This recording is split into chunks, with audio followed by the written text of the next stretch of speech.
Drones are one of the RCMP search tools they're using in this, and that is why we want to bring in Matthew Johnson. He's the president and CEO of M3 Aerial Productions and trains people in using drones, and he joins us now from Saskatoon.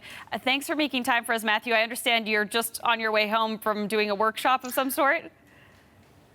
We were just out in the field. We had an operation up here and drove out yesterday and driving home today. Okay, well, thanks for stopping and stopping safely and making some time to talk to us. So can you tell me a bit about these drones that the RCMP would be using? What are some of the advantages to deploying drones in a search like this? Well, we've seen the type of systems that they may be using are likely quad or hexacopter multi-rotor systems. If they are using those, they're likely using those with thermal sensors on them. They might be using them likely they're using them at nighttime to gather thermal imagery and looking for heat signatures. It could be Cam and Briar. And then during the day, they may be using just RGB or standard color camera imaging and are likely using multiple systems to cover a large area.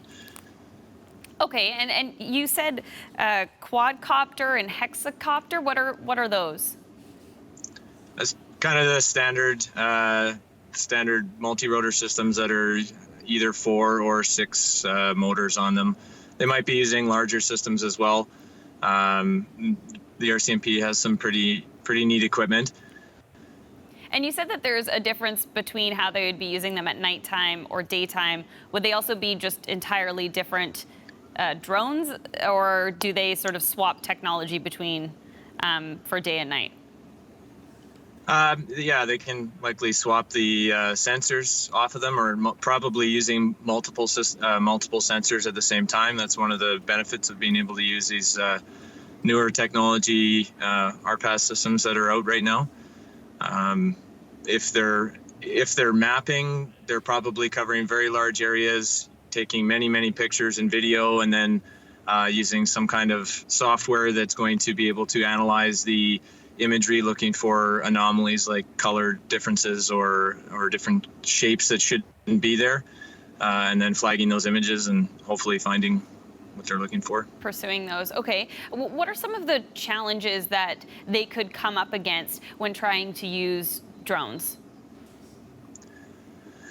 Well, having canopy cover is one thing that could be a pain to deal with in this situation, or it could be an asset, because there isn't very much in terms of thick canopy up there. It could be worse if they're in a different area. In BC, there's a lot worse conditions. So the trees being fairly small are probably going to add to the value of using thermal, because there's just not much chance of hiding beneath them.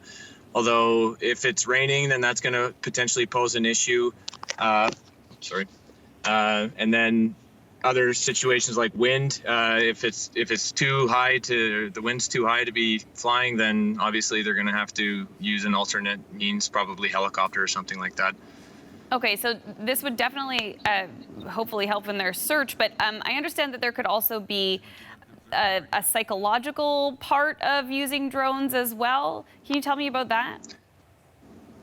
Yeah, I mean, I don't exactly know the techniques that they're going to be using, but I would think that if you're using multiple systems, if they're using like a swarm where they could be using 5 to 10 systems that are constantly just flying around, that could pose a psychological advantage where you feel like you're pinned down if you're looking up, and every now and then there's a drone flying over. It's kind of a sci-fi futuristic concept, but if you were out in the woods and you constantly had this either helicopters or drones or whatever it is flying around, I know the psychological effect that's going to have on them is going to be pretty intense. Okay, and police often ask for people, I mean, if they see these two, to call them. But in this case, they don't, I can't imagine they would want the public to help in an aerial search using their own drones. It's not the same thing, right? No, like the RCMP are going to want to likely just stick with their own assets.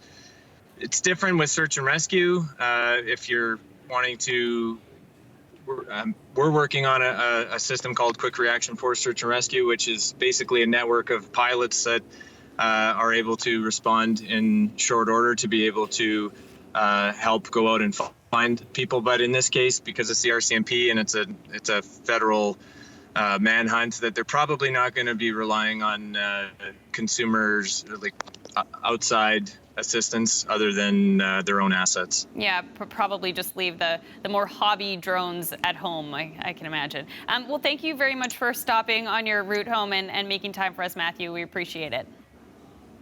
Thanks for having me. That was Matthew Johnson, President and CEO of M3 Aerial Productions, joining us from Saskatoon.